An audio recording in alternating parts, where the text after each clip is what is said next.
주님의 부활을 축하드립니다. 알렐루야, 알렐루야.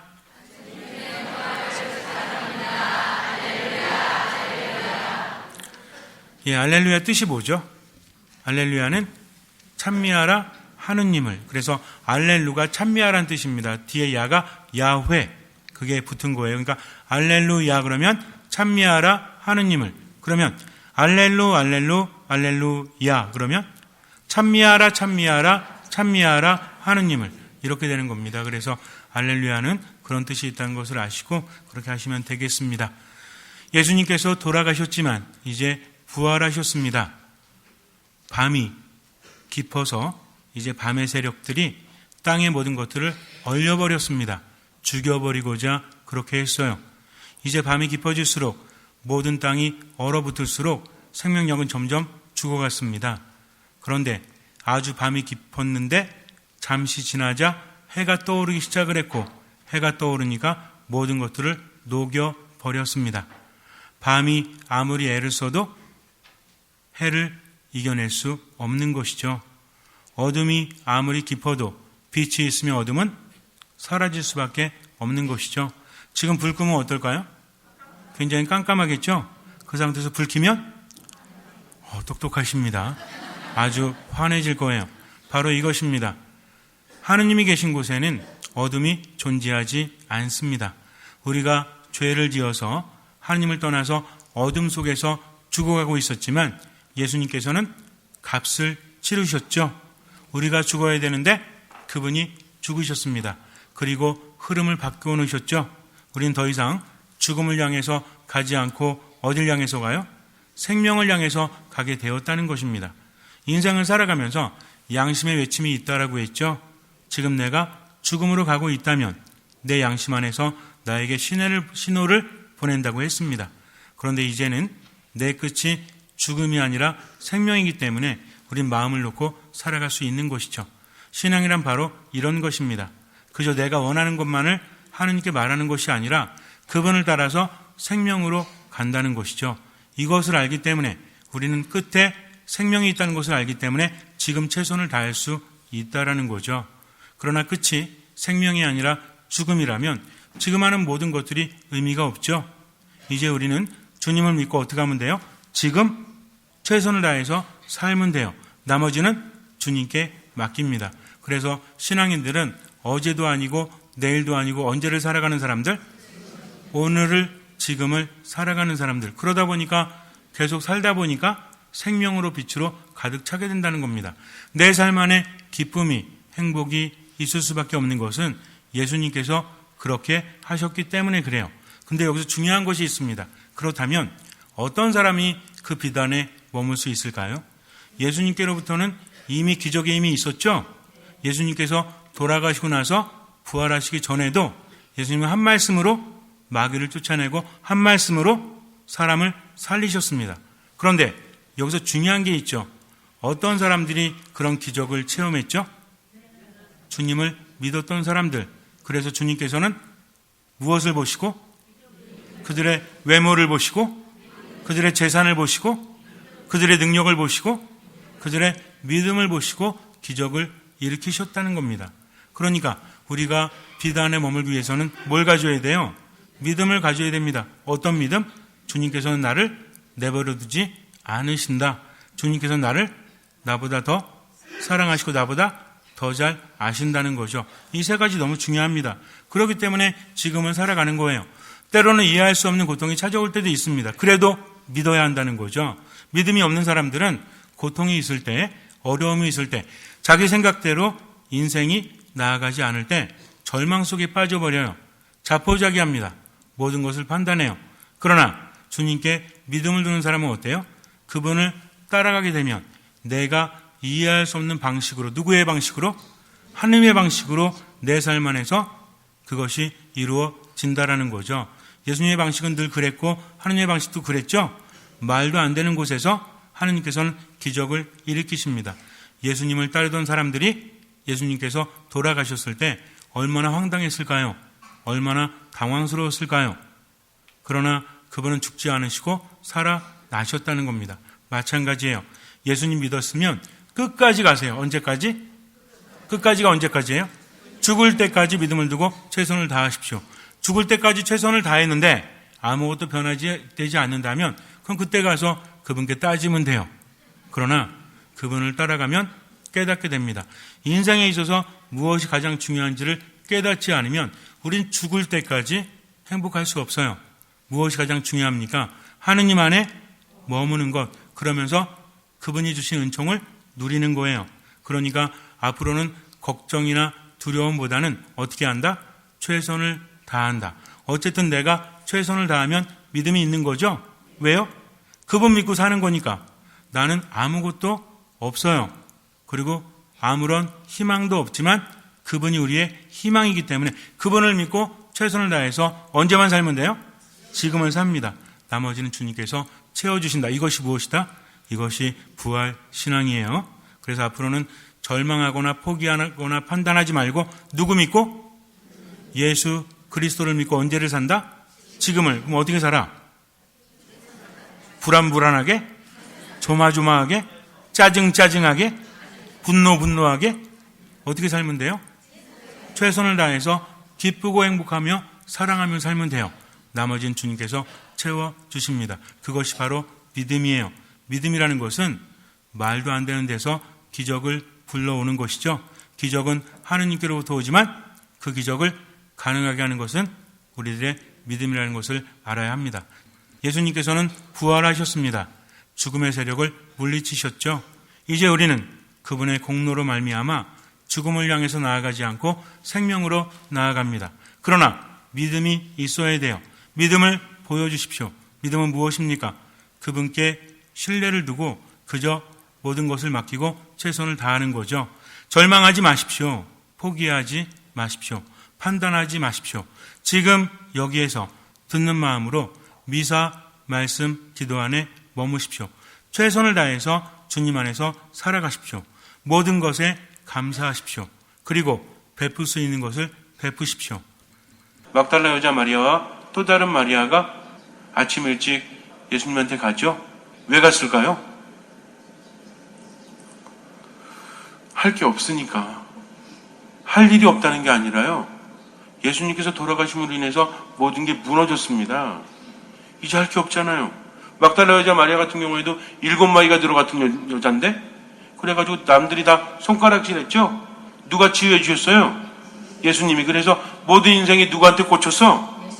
예수님한테 꽂혀가지고 딴 사람들이 뭐라고 해도 예수님만 있으면 돼요. 그분이 내 삶의 목적이었죠. 그런데 그분이 돌아가셨어요. 그러니 마음이 어때요? 모든 게 와르르 무너지는 거죠. 뭘 할 수 있겠습니까? 비록 그분이 죽으셨지만 그런 그분이라도 보고 싶은 거죠. 그래서 무덤으로 가지 않습니까? 근데 기가 막힌 건 제자들은 안 갔어요. 왜? 경비병들이 있고 잡혀갈까봐. 근데 여자들이 원래 물불을 안 가리잖아. 뭐든 말리면 상관없잖아요. 그렇지 않습니까? 십자가의 길에서도 예수님을 위해서 울어주던 사람들이 누구예요? 예루살렘 부인들이죠? 그리고 예수님의 얼굴을 닦아드린 여인도 누구예요? 베로니카잖아요. 남자들은 다 어디 갔어요? 십자가 밑에 사도 요한이 있긴 했지만 여인들이 오히려 예수님께 더 나아가지 않았습니까? 그러니까 잡아가든 말든 마음대로 하라는 거죠. 그분이 없이는 나는 살아갈 수 없으니까. 그래서 찾아갑니다. 근데 예수님은 안 계셨어요? 무덤이 비어 있습니다. 천사를 만나죠? 그러면서 뭐라 그래요? 이제 그분의 제자들에게 가서 갈릴레아로 가라고 해라. 거기서 그분을 만나게 될 것이다. 그 소식을 듣고 너무나 기쁜 거죠. 이제 예수님께서 부활하셨으니까. 그래서 이 소식을 전하기 위해서 가는데 앞에 누가 나타났어요? 예수님께서. 평안하냐라고 물으십니다. 눈앞에 계신 예수님께서 나에게 평안하냐라고 물으실 때 그 여인들의 마음이 어땠을까요? 지금 부활하신 예수님을 가장 먼저 목격한 것이 누굽니까? 제자들도 아니에요. 막달라 여자 마리아와 또 다른 마리아였다는 거죠. 여인들은 목격 증인이 될 수 없어요.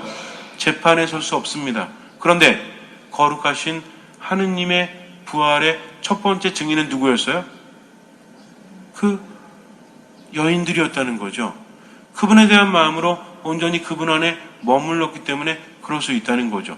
이미 돌아가셨음에도 불구하고 삶의 중심에 예수님이 가득했습니다. 그러니 오로지 그분만을 바라봤던 거죠. 그래서 어떤 영예를 얻게 됐어요? 부활의 첫 번째 증인이 되었다는 겁니다. 기가 막히지 않습니까? 올 때는 정말 어쩔 수 없어가지고 왔지만 예수님 만난다면 발걸음이 가벼워져요? 안 가벼워져? 가벼워지죠. 왜? 기쁜 소식을 전해야 되기 때문에. 누가 기쁜 겁니까? 내가 기쁜 거죠. 내가. 저 사람한테만 기쁜 소식이 아니라 내 발걸음이 가벼운 것은 누가 기쁘기 때문에 그래요? 내가 기쁘기 때문에. 누구 만났으니까? 부활하신 예수님을 만났으니까 이제는 근심이 다 사라지고 마음이 즐거운 거죠. 그러면서 제자들에게 달려가지 않습니까? 근데 예수님은 제자들에게 어디로 오라고 하세요? 갈릴레아. 갈릴레아가 어떤 곳이었어요? 예수님께서 첫 번째 제자였던 어부들을 부르셨고 예수님께서 말씀을 하시고 기적을 일으키시고 주 활동 무대가 갈릴레아 주변이었다는 거죠. 이게 무슨 얘기인지 아십니까? 이제 부활하신 예수님께서는 다른 곳이 아니라 바로 너희들이 살았던, 내가 너희들이 불렀던 그곳으로 돌아가라는 거죠.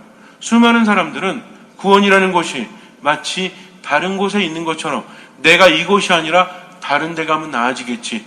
내가 다른 남자를 만났더라면, 내가 다른 여자를 만났더라면, 내가 딴 데서 살았더라면 이렇게 하면서 자꾸만 쓸데없는 희망을 이루어지지도 않을 것을 내 스스로 그렇게 여기고 있지 않습니까? 이거 무슨 얘기예요? 지금이 불행하니까 이것을 벗어나고 싶다는 거죠. 그러면 행복할까요? 예수님께서는 어디로 오라고 하십니까? 제자들에게 야, 갈릴레아에서 그 수많은 수모를 겪고 고통스러웠으니까 이제는 갈릴레아가 아닌 어디로 갈까? 다른 데로 좀 가볼까? 하면서 딴 데로 오라고 하지 않습니다. 어디로 오라고 합니까? 갈릴레아로 오라는 거죠. 너희들이 살았던 그 삶의 터전에서 이제는 새로운 삶을 살게 될 것이다. 실제로 베드로나 다른 사도들이 전혀 다른 삶을 살아가지 않습니까? 부활하신 예수님을 체험하고 나서 그전에는 무서워가지고 또 때로는 실수도 하면서 이렇게 살았지만 이제는 당당하게 바로 예수님에 대해서 선포하고 있죠. 이것이 바로 오순절 설교가 아니겠습니까? 그러면서 성령이 내려서 서로 각기 다른 말로 말을 하기 시작합니다. 방언을 냈다는 거죠. 누구의 은총입니까? 하느님의 은총이죠. 베드로는 뭐라고 얘기해요? 자기가 잘나서? 아니죠. 오로지 예수님의 이름으로. 기적도 일으키죠. 내가 금과 은도 없고 줄 게 없지만 나자렛 예수님의 이름으로 일어나 걸으시오. 그랬더니 걷지 않습니까? 이제 베드로는 자기 중심이 아니라 바로 예수님 중심으로 살아갑니다. 그러나 내가 작아질수록 더 기쁜 거죠. 그분이 내 안에 가득하시기 때문입니다. 제자들은 자신의 삶의 터전 안에서 새로운 삶을 살아갑니다. 이것이 부활의 삶이라는 거죠. 우리 또한 마찬가지예요. 내 삶에 대해서 아이고 내 팔자야 하면서 팔자 타령해봤자 아무것도 바뀌지 않습니다. 주변에 있는 사람들이 상황들이 바뀌기 바라지 말고 그렇게 한탄하면서 시간을 좀먹고 있는 내 자신에 대해서 깨달아야 돼요. 여러분들이 팔자 타령하고 여러분들이 남 탓해도 뭐는 흘러요? 시간은 흘러요. 한 살 더 먹고 한 살 더 먹고 한 살 더 먹죠? 그러면은 한탄하면서 누리지 못한 누구 책임이에요? 내 책임이잖아. 이빨 성할 때 고기라도 자꾸 뜯어 먹어야지. 이빨 다 상하고 나서 먹고 싶어도 못 먹을 때가 있어요. 근데 맨날 딴 거 하냐고 못 뜯어 먹었으면 돼요, 안 돼요? 마찬가지예요. 우리에게 주어진 행복을 누려야 되지 않습니까? 아니 뭐 주어진 시간이 길지도 않은데 맨날 미워하고 분노하고 질투하고 남이랑 대판 싸우기나 하고 이러면서 세월 낭비할 필요가 있어요, 없어요? 없습니다. 하느님 안에 모든 것을 맡기고 새로운 눈으로 바라보게 되면, 즉 누가 바뀌면? 내가 바뀌면 얼마나 감사한지 몰라요. 세상이 얼마나 행복한지 몰라요. 그동안 보지 못했던 것들이 얼마나 많은지 몰라요. 여러분들 집에 가실 때 성당 한번 휘둘러 보세요. 그리고 집에 가는 길 다시 한번 살펴보세요. 그동안 내가 못 보았던 아름다운 것들이 왜 없습니까? 내가 바뀌니까 어떤 분이 그래요. 신부님 요새는요, 물론 우리 분당 신자는 아니에요. 예전에는 맨날 미사 때마다 저를 힘들게 한 분이었어요. 그분이 앞에 앉아가지고 계속 인상 쓰고 있어. 그래서 한 1년 정도 보다가 내가 그 다음에 저기 죄송한데 미사 시간에 저쪽에 좀 앉으세요. 왜 그러니? 내 눈앞에 앉아가지고 인상 쓰지 말고 좀. 제가 되게 단도직입적이거든요. 이 얘기를 했더니 이분이 알았다고. 그러더니 맨날 그 자리에 앉는 거예요. 아니 알았다며요. 왜 이 자리에 이렇게 가리키니까 또 여기 계신 분 아니에요? 왜 자꾸 이 자리에 앉냐고 그 다음에 또 물었더니 이제는 자기가 웃고 있대요. 웃기는 개뿔 똑같은데 안 웃고 있으세요? 그랬더니 그 다음에는 미사 끝나고 나서 저한테 물어봐요. 지금 제가 오늘 웃었나요? 아니요. 오늘은 웃었나요? 아니요. 그러다가 몇 달 지나니까 이제는 표정이 바뀌었어요. 그래가지고 아니 요새는 웃으시는 것 같은데 왜 이런 일이 벌어졌습니까? 그랬더니 예전에는 웃으려고만 했대요. 근데 이제는 들으려고 했더니 말씀을 듣고 기도하고 미사 안에 머물고 그러니까 너무나 행복하다는 거죠. 근데 문제는 그 다음부터 계속 울어. 아니 왜 그거 우시냐고. 그랬더니 내가 주님 앞에 나설 자격이 없는데 이렇게 너무나 행복해가지고 너무나 감사해서 지은 죄가 너무나 많아서 울고 계신다는 거죠. 그래가지고 미사 끝나고 우세요. 자꾸 신경 쓰이니까 이렇게 말씀드린 적도 있었습니다. 근데 이분이 뭐라고 하시냐면 옛날에는요 성당에만 오면 다 자기를 보고 그냥 싫어하는 것 같았대요. 근데 이제는 사람들이 자기 보고 웃어준대요. 신기하대요. 뭐가 신기해요? 저는 알고 있는데 딴 사람들이 예전에는 왜 안 웃어줬을까요? 만나기만 하면 짜증내고 인상 쓰고 그러니 누가 그 사람 보고 웃습니까? 근데 이제는 뭐예요? 본인이 웃으니까 상대방도 어때요? 여러분들 산에 갈 때도 그러잖아요. 누가 안녕하세요 그러면 예 안녕하세요 이러죠. 안녕하세요 누구세요 물어보면 어때요? 당황스럽잖아요. 그러니까 이분이 성당에 와서도 예전에는 그냥 인상 팍 쓰고 있다가 누가 자기 자리에 앉아있으면 가가지고 옆에서 왜 내 자리에 앉아서 인상 팍 쓰고 있죠? 미사 시간에? 우리 본당은 안 그래. 딴 본당 그런 거 있어요. 자기 자리래 자기 자리. 남 앉는 꼴을 못 봐요 죽어도. 그래가지고 새로운 신자가 와서 그 자리에 앉았다가 아주 된통 혼나는 적도 있고. 그러니까 성당에 와서도 그냥 맨날 그냥 인상 쓰면서 그리고 밖에 나가서도 어때요? 노인정에 가서도 쌈딱이시래요 이분이. 그냥 동네 사람이랑 맨날 싸우고 있는 거죠. 제가 한 번은 이렇게 걸어가는데 동네 사람이랑 막 싸우고 있다 저를 보더니 아이고 신부님 안녕하세요. 그리고 또 싸우고 있어. 제가 이렇게 인사를 해야 되나 말아야 되나 고민하다 그냥 갔다니까요. 근데 이분이 바뀌기 시작합니다. 이제는 누가 뭐라고 그래도 웃는 거죠. 아 그랬어? 그랬구나. 옛날 같았으면 벌써 이랬을 텐데 웃으니까 상대방들도 당황하니까 어때요? 같이 웃는 거죠. 웃어주니까. 그러니까 남들이 나보고 웃어준대. 그게 아니라 누가 바뀌어서 그래요? 본인이 바뀌어서 그렇죠. 왜 바뀌었어요? 그런 척 하지 마세요. 그러니까 여러분들이 그런 척 한다는 게 아니라 요즘에 뭐 텔레비전 같은 거 보면 유명한 강사들 나와가지고 뭐 그냥 억지로라도 웃으라고 하죠. 근데 이게 얼마 못 가요. 정말 그렇습니다. 한번 망가지면 회복이 안 돼요. 근데 우리가 감사할 수밖에 없는 것은 말씀을 묵상하니까, 기도 안에 머무니까, 미사에 온전히 충실히 머무니까 감사할 수밖에 없지 않습니까? 정말 그렇지 않으세요? 사순식이 묵상하면서 그렇게 고통스럽게 우리를 구원하신 예수님께서 이 미사를 통해서 우리에게 은총을 주신다니까요. 이 미사를 통해서 우리 상처를 치유하신다니까요. 얼마나 대단한지 몰라요. 근데 의식하지 못하니까 그냥 앉아있는 거죠. 이 미사를 통해서 여러분들 월요일날 어디 가보세요. 열심히사 하나 감사해요 안 감사해요? 감사해요. 감사하죠? 네. 누구한테? 하느님. 저한테 감사하지 마세요. 하느님께 감사하세요. 사제들은 아무리 대단해도 하느님을 전하는 그릇일 뿐입니다. 오로지 하느님께서 하시는 거죠. 월요일날 와가지고 양형영성 채할 수 있으면 감사해요 안 감사해요? 감사해요. 감사. 누구한테 감사해요? 하느님께 감사한 거죠. 정말 그렇습니다. 그럴 때 감사하다는 말 자꾸 하면 행복해져야 안 행복해져요? 그러니까 앞으로는요 짜증날 때마다 뭐 해야 돼요? 짜장면 먹어야 돼요? 짜증날 때마다 하느님 감사합니다. 잠깐 멈추고 이 사람 때문에 너무 짜증나. 그럼 잠깐 멈추고 좋은 일 생각하면서 감사를 생각하면서 하느님 감사합니다. 하느님 감사합니다. 3번만 해보세요. 가슴이요 얼마나 따뜻해지는지 몰라요. 근데 감사하지 못하면 스스로 붕괴되고 망가집니다. 예수님의 제자들은 갈릴레아로 가야 돼요. 우리도 부활 체험을 하기 위해서는 어디 가야 돼요? 내가 살고 있는 삶의 터전으로 가야 됩니다. 그리고 누가 바뀌어야 돼요? 내가 바뀌어야 돼요. 내가 바뀌면 다른 사람들도 바뀝니다. 다른 상황도 바뀝니다. 겸손해지십시오. 다윗은 하느님의 계약에게가 들어올 때 우통을 벗고 춤추지 않았습니까? 부인이 뭐라고 그래요? 저게 뭐하는 짓이냐고 망측하게. 그러나 다윗은 하느님을 향한 열정으로 어린아이처럼 그렇게 했습니다. 우리는 어떻습니까? 하느님께 진심으로 감사하십니까? 그분을 체험하십니까?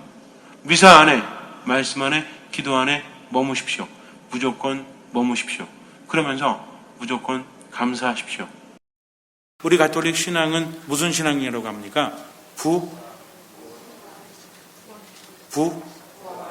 부활 신앙이라고 하죠. 오늘 처음 들어보셨으면 심각한 겁니다. 우리는 부활 신앙이에요. 우리가 현세를 잘 살기 위해서 뭔가 의미 있는 삶을 추구하기 위해서 천주교 신앙이 좋아서 선택하는 것이 아니라 천주교 신앙은 기본적으로 부활 신앙이다. 나는 부활이요 생명이다. 나를 믿는 사람은 영원한 생명을 얻는다. 죽더라도 살겠고 살아서 믿는 사람은 영원히 죽지 않는다. 말이 안 돼요. 아니 그러면 우리 할아버지도 믿었는데 돌아가셨고요. 우리 할머니도 돌아가셨는데 우리 할아버지 할머니는 믿음이 없단 말입니까? 라고 말하면 안 된다는 거죠. 나는 부활이요 생명이다 하신 말씀을 분명히 알아야 합니다. 이거에 대해서 우리가 그냥 믿습니다. 이것도 심각한 거예요. 이해는 되지 않고 체험도 없으면서 무조건 믿는다라고 하면 이것처럼 심각한 게 없어요. 우리가 살아가면서 사랑하는 관계라든지 이럴 때도 좀 바뀌었으면 좋겠어서 이야기하죠. 여보, 자기야, 이거 좀 바뀌었으면 좋겠어 그랬더니 알았어. 근데 안 바뀌어요? 그럼 심각한 겁니까? 아닙니까? 이거 무지하게 심각한 겁니다. 신앙에도 마찬가지예요. 주님 믿습니다. 저는 다 받아들입니다. 좋습니다. 하는데 삶이 전혀 바뀌지 않는다면 이건 참 신앙이 아니라는 거죠. 죽음에 대해서 쉬운 거 아무것도 없습니다. 내가 근본적으로 해결하지 않으면. 여러분들은 천주교 신앙인으로서 부활을 믿으십니까? 대답하신 분들이 한 30%, 대답 안 하신 분들이 70% 되는데 70% 분들은 믿지 않으십니까? 자, 대답을 다 하세요. 여러분들은 부활을 믿으십니까? 믿지 않으십니까? 믿습니다. 영원한 생명을 믿으십니까? 네. 사실 이 말들이요, 우리 교회 안에서 자주 하는 말들이죠. 영원한 생명을 믿습니까? 예, 믿습니다. 부활을 믿으십니까? 믿습니다. 대답은 우렁차요. 근데 삶 안에서 걱정하고 염려하고 죽음에 대한 공포에 불안에 시달리고 있다면 과연 뭐가 문제일까요? 이거는요, 대답을 하기 위한 것이 아니라 분명히 해결하고 넘어가야 한다는 거죠. 왜? 이게 해결되지 않으면 인간의 인생은 의미가 없기 때문입니다.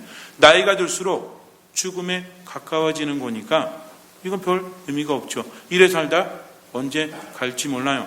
우리 주변에 보면 장례식장이 얼마나 많아요. 그렇지 않습니까? 사람이 다른 사업은 잘 안 되더라도 장례 사업은 그래도 먹고 살만 하다고 하잖아요. 왜? 사람들이 딴 건 미뤄도 못해. 내가 예를 들어서 옷 사는 건 다음 달로 미루면 되죠? 근데 못 밀어요? 주는 건 못 미루죠. 뭐 진짜 노래처럼 저승사자 오면 알아서 갈 테니까 가서 기다려 그런다고 해서 예 알았어요 가지 않아요. 죽음은 아무도 피해갈 수 없습니다. 그런데 은근히 이 죽음에 대한 불안감이 우리들의 삶에 많은 영향을 미쳐요. 우리가 느끼지 못한다고 할지라도 영향을 미치고 있습니다. 이거 어쩔 수 없어요. 그래서 가끔 그럴 때 있죠. 이렇게 차 타고 이렇게 나가게 되면 동서남북이 다 가다 보면 장례식장이 다 있어요. 이쪽 뭐 바란 쪽에도 있고 저쪽에도 있고 이쪽에도 있고 그러니까 갈 때마다 보면 뭐냐면 새벽이든 밤이든 저녁이든 차가 있다는 거죠. 오늘도 누군가 가셨구나. 내 차례가 될지 언제가 될지 알 수 없죠. 근데 젊을 때는 어때요? 20대 30대 때는 내 차례가 먼 것 같아요? 아니면 가까운 것 같아요? 대부분 먼다고 생각하죠. 그러나 착각하지 마세요. 죽음은요 나이 순이 아닙니다. 행복은 성적 순이 아닌 것처럼.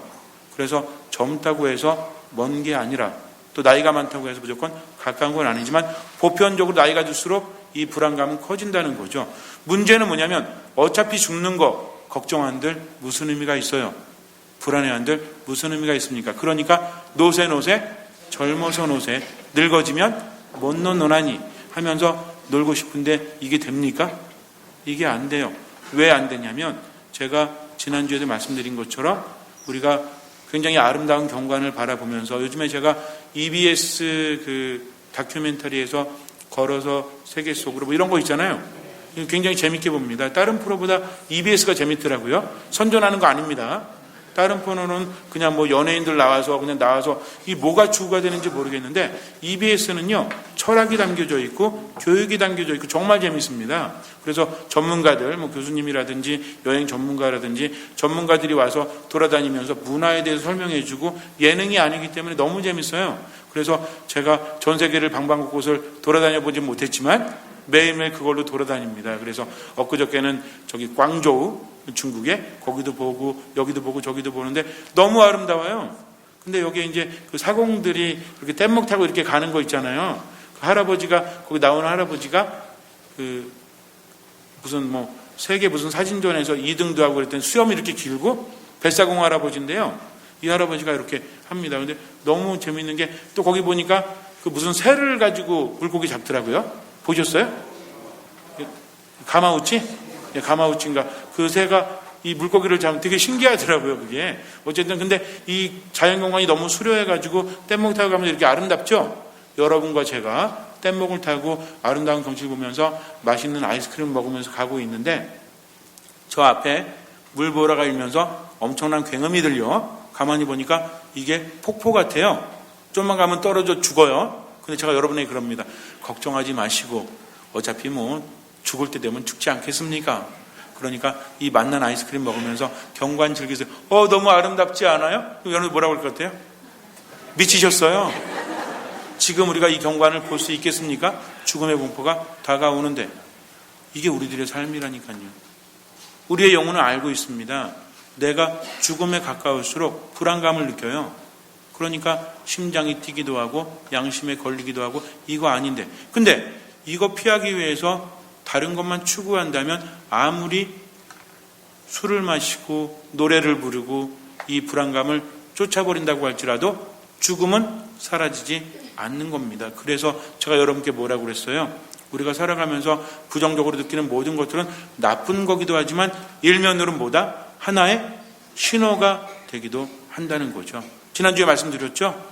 그래서 우리들의 고통은 하느님께 믿음을 두기 때문에 하나의 신호이기 때문에 어쩔 수 없는 고통에 매달려 있지 말고 이것을 통해서 내가 뭐를 깨달아야 될지 기도하면서 은총을 청하면 삶은 분명히 나아질 수 있다고 했습니다.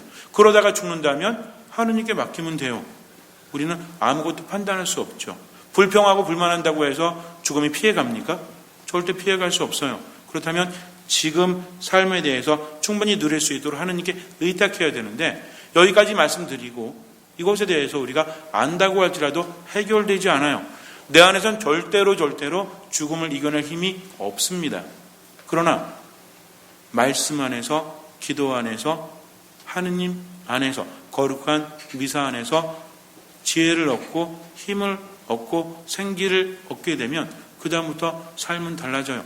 부활이 없다고 생각하는 사람, 영생이 없다고 생각하는 사람은요, 지금을 즐길지 몰라도 분명히 지금의 삶도 충분히 누리지 못합니다. 어떤 사람이 들판에 나갔는데 저기 멀리서 뭐가 막 달려오는 거예요. 뭔가 이렇게 봤더니 들소떼가 막 달려오고 있습니다. 그래서 왜 저러지? 보니까 굉장히 성난 것처럼 막 달려오는데 이렇게 달려오다가 내가 뿔에 들이받칠 것 같아요. 한번 맞히면 어떻게 될 것 같아요? 이 들소떼가 뭐 몇백 마리가 달려오면 한번 딱 받치면 떨어지면 그 다음 들소가 밟고 가겠죠? 그냥 죽는 거죠. 그러니까 그냥 달렸어요. 그래서 달리는데 자꾸 자기를 쫓아오는 거예요. 들소가 빠릅니까? 사람이 빠릅니까? 가끔 자기가 빠르다고 착각하는 분도 있는데 들소가 빨라요. 멧돼지도 굉장히 빠릅니다. 산에서 멧돼지 만나면 이게 뭐 자기가 이길 수 있다고 생각하는데 우리가 생각하는 그런 돼지가 아니에요. 어쨌든 이 장난이 아닙니다. 그래서 막 도망가다 보니까 공포스럽죠. 두두두두 하는데 그냥 이게 뭐 죽을 것 같은 거예요. 막 달리다 보니까 저 앞에 운물이 보여요. 야, 잘 됐구나. 생각할 겨를도 없죠. 그래서 운물 속으로 무조건 뛰어들었습니다. 우선 그 다음에 생각하려고. 운물 속에 떨어지다 보니까 떨어지면 죽죠. 그래가지고 손을 허우적거렸는데 뭔가 딱 잡혔어요. 딱 잡았습니다. 살았구나 하면서 밑에 보니까 다행히 물은 없는데 독사들이 우글거립니다. 떨어져도 죽어요. 위에는 누가 기다리고 있어? 성난 들소가 막 콧김을 막 내뿜으면서 기다리고 있어요. 이건 위로 가도 죽고 밑으로 가도 죽습니다. 그래서 어떻게 하나 이렇게 봤더니 갑자기 손에 뭐가 끈적끈적한 게 만져져요. 봤더니 벌들이 모아놓은 꿀이 거기서 흐르고 있는 겁니다. 그래서 찍어갖고 먹어봤어요. 달거든. 되게 맛있거든. 그러니까 야 맛있다라고 기분이 좋아져요. 근데 뭐가 사각사각 소리가 들려서 가만히 봤더니 자기가 잡고 있던 나뭇가지의 그 밑둥 부분을 생쥐 2마리가 갉아먹고 있는 겁니다. 그러니 조만간 떨어져서 독사한테 죽든 위로 올라가서 들소에게 죽든 이건 사면초가가 아니라 뭐 앞뒤 뭐 위아래 다 막힌 육면초가 다 막힌 거죠. 근데도 맛있어. 이 사람은 계속 꿀을 먹고 있어요. 할 수 있는 것은 아무것도 없습니다. 이건요 톨스토이가 영원한 생명에 대한 희망이 없는 사람의 삶에 대해서 비유해 놓은 것입니다. 기가 막히지 않습니까? 대단하긴 한 것 같아요. 괜히 러시아의 문화가 아닌 것 같아요. 이거를 제가 생각할 때마다 얼마나 삶에 와닿는지 알 수가 없어요.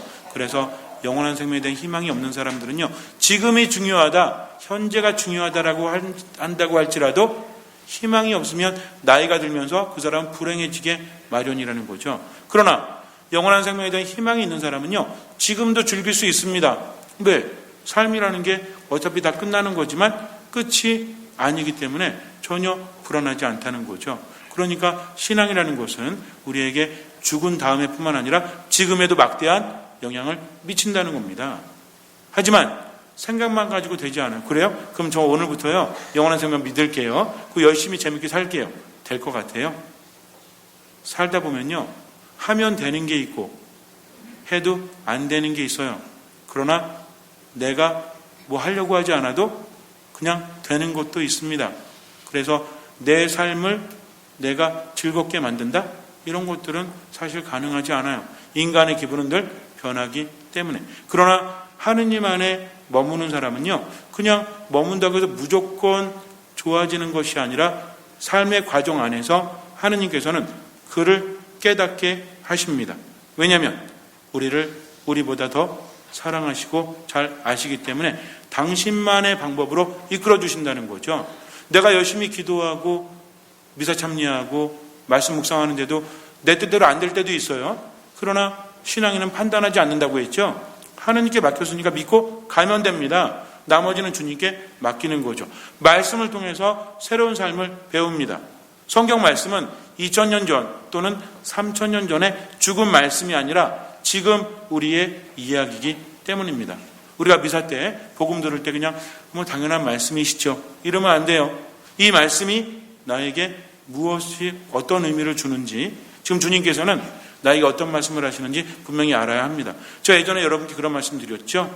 우리 특히 성화들, 미켈란젤로, 레오나르도 다빈치, 라파엘로 이런 사람들의 성화를 보면 성화 자체가 우리를 초대한다고 했죠. 그래서 손짓은 우리한테 있고 시선은 뭐 예수님께 가거나 이런 사람들이 있다고 했죠. 그러니까 이런 그림, 당대의 그림이긴 하지만 이거를 보는 모든 사람들에게 이 그림에 함께 동참하라고 우리를 초대하고 있다고 했죠. 그래서 성화 같은 거 기억이 안 나시나? 늘 감사해요. 한 얘기 또 해고 한 얘기 또 해도 괜찮으니까. 그래서 성화를 보면요, 우리 신앙인들은 다르게 느낍니다. 그냥 잘 그렸다가 아니라 나도 그림의 일부분이 돼서 동참한다는 거죠. 복음도 마찬가지입니다. 옛날 이야기가 아니라 우리들의 이야기예요. 얼마나 기가 막힌지 몰라요. 유다인들은요, 율법을 되게 중요하게 여기고 하느님을 섬긴다고 하면서도 서로 모두 같지는 않습니다. 특히 우리가 잘 알고 있는 바리사이파 있죠? 또 에세네학파라고 있어요. 에세네학파는 굉장히 금욕적입니다. 그래서 맨날 목욕 제기하고 성경 필사하고 자기들이 모여서 함께 살아가는, 그래서 그 꿈난 공동체 아마 가보신 분들 아시겠지만 그 사해 두루마리 발견된 데 있죠? 여기 사람들이 모여서 이제 세상 종말이 얼마 남지 않았다라고 여겼기 때문에 굉장히 금욕적인 삶을 살아가는 사람들이었습니다. 근데 얼마 오래 가지 못하고 역사 속에서 사라지게 돼요. 그래서 성경에 자주 등장하지는 않습니다. 그리고 바리사이파는 잘 아시죠? 바리사이파는 어떤 사람들이에요? 율법대로 살아가는 사람들. 그래서 뜻이 보다 경건한 자들이라는 뜻이다. 바리사이가 나쁜 뜻이 아닙니다. 그래서 율법을 묵상하면서 하나하나 조항을 지키기 위해서 노력했던 사람들이다. 그리고 또 한 파가 있죠. 어떤 파? 서방파? 태초니파? 무슨 파예요? 무슨 파? 사두가이파라고 있죠. 사두가이파도 많이 나오진 않죠. 복음에 많이 나오지 않습니다. 왜 많이 나오지 않냐면 사두가이파는요, 예루살렘 성전을 중심으로 살아가는 사람들이었고 거의 성직자 중심이었고 극보수 집단이었기 때문에 이 사람들은 기원 후 70년경에 로마에 의해서 예루살렘이 함락되죠. 그때 완전히 사라지게 됩니다. 근데 복음이 쓰여진 것이 70년경이라고 봐요. 물론 바오로 서원 같은 경우는 50년경에 쓰여졌지만 70년경부터 마르코 복음이 쓰여졌다면 이미 복음이 쓰여질 때는 사두가이파가 존재하지 않았다는 거죠. 그러니 많이 쓸 이유가 있어요, 없어요? 많이 쓸 이유가 없습니다. 복음이라는 것이 예수님의 일대기를 적어놓은 것이 아닙니다. 복음이라는 것은 우리에게 그분의 메시지를 전해주는 거죠. 그래서 우리가 잘 알아야 돼요. 그래서 사두가이파는 별 쓸 필요가 없지만 등장하면 중요한 거겠어요, 안 하겠어요? 중요한 거죠. 이미 없어진 집단에 대해서 굳이 기록할 필요가 없잖아요. 근데 등장한다는 것은 굉장히 중요한 내용이기 때문입니다. 오늘 복음을 보니까 사두가이파가 등장해요.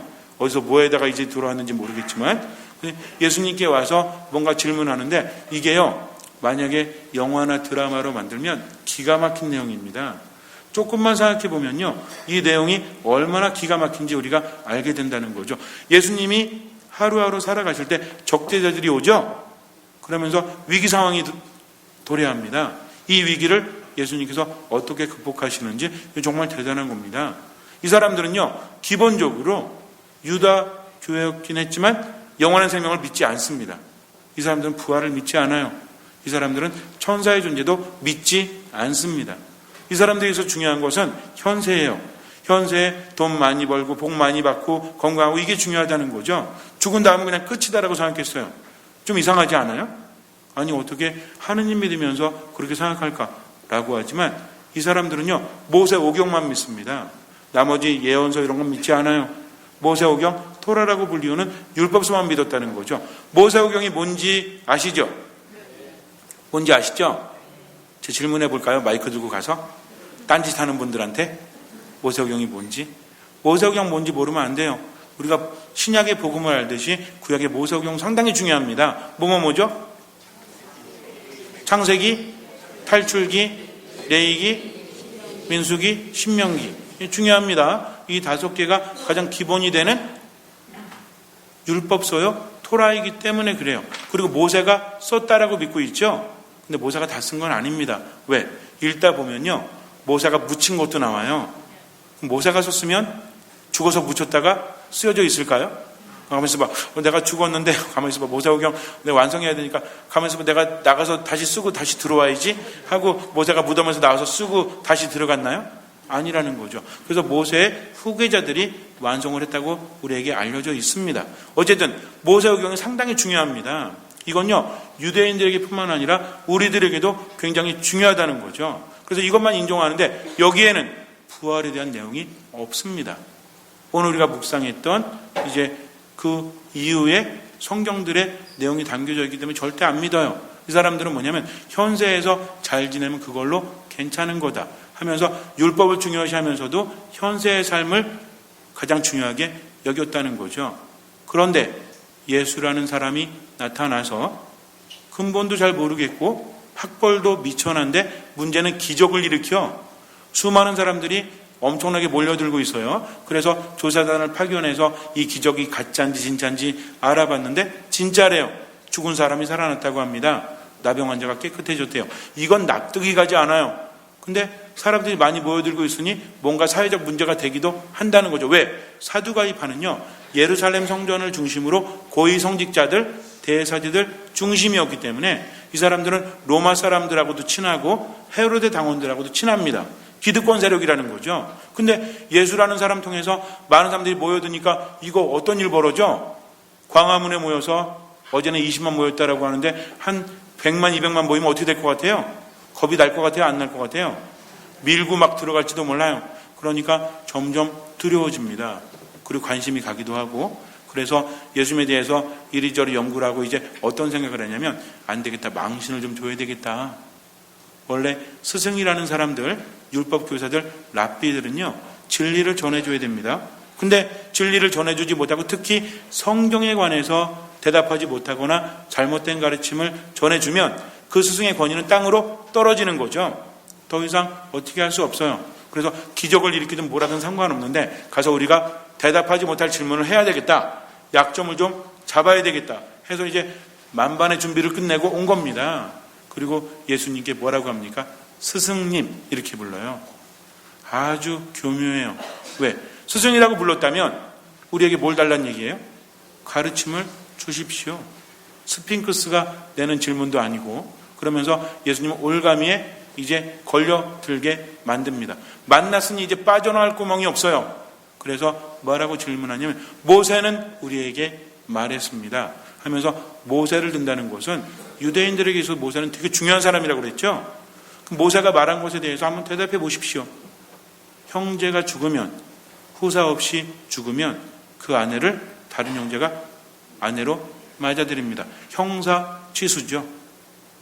그렇다면 한 여인이 있었는데 이 여인이 남편이랑 결혼했는데 후사 없이 남편이 죽었어요. 그래서 둘째랑 결혼했습니다. 근데 둘째도 죽었어요. 셋째도 죽었어요. 넷째도 언제까지? 7이 죽었다고 합니다. 7이라는 숫자는 괜히 나온 게 아니에요. 이스라엘 백성들 중에서, 여인들 중에서 아들 7 낳죠? 어떻게 되는지 알아요? 고개 딱 세우고 나 7 낳았어. 아들 7 낳았어. 사람들 오 대단하세요. 하느님 은총 많이 받으셨나 봐요. 7 아들을 낳았다는 것은 여인에게 최대의 복입니다. 물론 뭐 8, 9도 낳을 수 있는데 그게 좀 너무하잖아요. 그건 7을 낳았다는 건, 아들 7을 낳았다는 건 딸도 한 2, 3명 섞이면 몇 명 낳았다는 얘기야. 우리 자매님들 대단합니까? 대단하지 않습니까?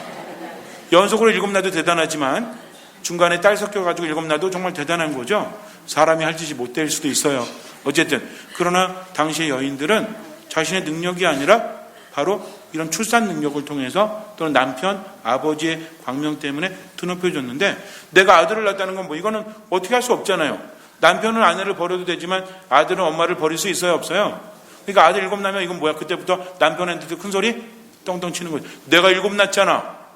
이 아들이 내 뒤에 서 있으니 이 여인은 불안하지 않습니다. 얼마나 대단합니까? 근데 웬 며느리가 들어와서 7을 다 잡아먹었어. 뭐야 이거? 죽일 년이죠. 이건 보통 인간이 아니에요. 아니 어떻게 이런 비유를 들 수 있을까? 그게 아니라 최대치를 든 겁니다.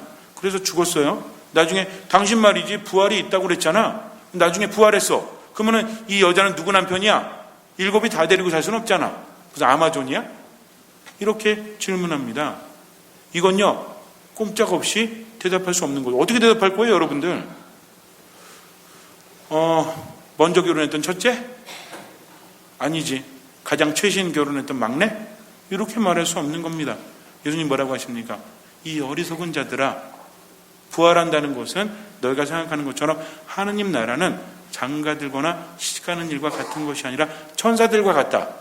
그럴 줄 알아서 이렇게 대답할 줄 알았지. 이것까지는 사두가이파들이 그래 또 반박하려고 합니다. 이거 중요한 게 아니에요.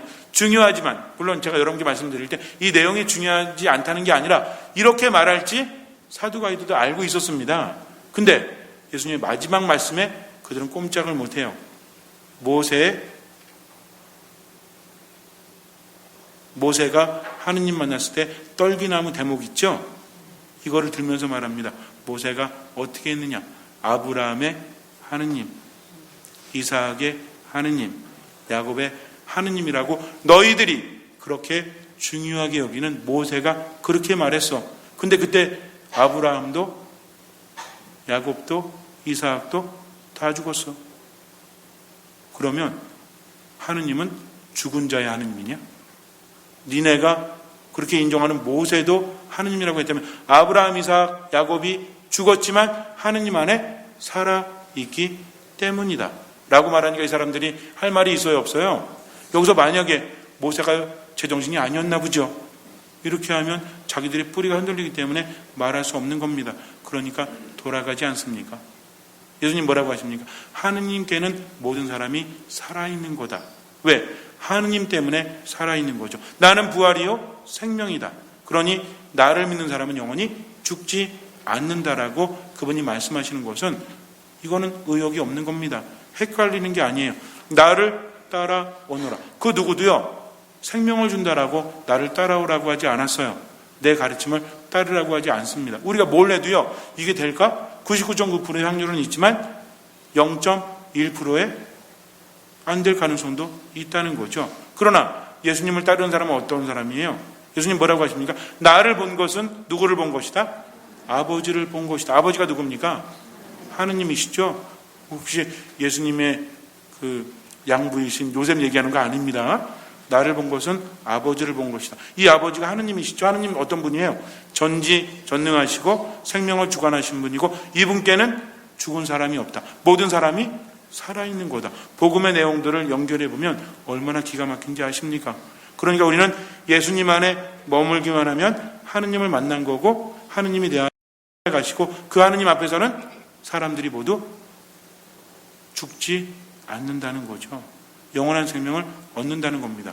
여기서 영원한 생명이라는 것은 우리의 육신이 죽어도 우리의 영혼은 죽지 않고 바로 이어진다는 거죠. 그래서 예수님은 우리를 영원한 생명으로 이끄시기 위해서 스스로 죽으셨죠. 그리고 뭐 하셨습니까? 부활하십니다. 우리를 위한 부활이라는 거죠. 하느님이 죽었다가 하느님이 죽는 것도 말이 안 되지만 인간이 되셔서 유한한 존재가 돼서 돌아가셨다가 부활했다는 것은 전적으로 누굴 위한 것? 우리 인간을 위한 희망이라는 거예요. 우리도 저렇게 살 수 있구나. 승천도 마찬가지입니다. 예수님께 승천하실 때 사람들이 위를 보죠.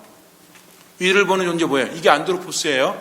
이게 인간이라는 뜻입니다. 히라보로. 어디를 보는 존재다? 위를 바라보는 존재다. 하늘을 바라보는 존재. 희망이 있다. 그러면 하늘 자체에 희망이 있는 게 아니라 하늘에 누가 계시기 때문에 즉 희망이라는 것은 누굴 바라보는 겁니까? 하느님을 바라본다는 거죠. 얼마나 대단한 건지 몰라요. 그러나 기본 조건이 있죠. 뭡니까? 믿어라입니다. 믿어라. 알아라가 아니에요. 믿으라는 겁니다. 믿으라는 것은 내가 보고 확인하고 그래 알았어. 이게 아니라 무조건 믿는 거죠. 그분이 하신 일들을 보아서. 그래서 말씀 안에 머물고 기도 안에 머물고 미사 안에 머물고 체험이 있습니까? 없습니까? 저 여러분들한테요. 무조건 오늘부터 믿으라고 하지 않습니다. 왜? 믿는다고 해서 되는 게 아니니까. 그러나 말씀 안에 머물고 미사 안에 머물고 기도 안에 머물다 보니까 내 스스로 체험을 합니까? 안 합니까? 분명히 합니다. 왜? 말씀이 살아있기 때문에. 근데 이것도 안 해보고 저 세례 받았는데요. 믿음이 안 생겨요. 당연히 안 생기죠. 듣지를 않았는데. 저요. 열심히 미사 30년째 미사 맨날 봉헌하는데 믿음이 안 생깁니다. 왜? 30년째 뭐 한 거야? 여러분들 30년 동안 텔레비전 보면서 조용필 봐보세요. 나중에 조용필 만났을 때 알아볼 것 같아요? 그러니까 뭐 30년째 뭐 한 거야? 미사에 와서 구경만 하고 있었지 내가 참여하지 않았잖아요. 내가 어떤 사람 마음에 들어가지고 아침에 만나고 점심에 만나고 저녁에 만나서 10년을 그렇게 내가 옆에 있는데 날 못 알아봐.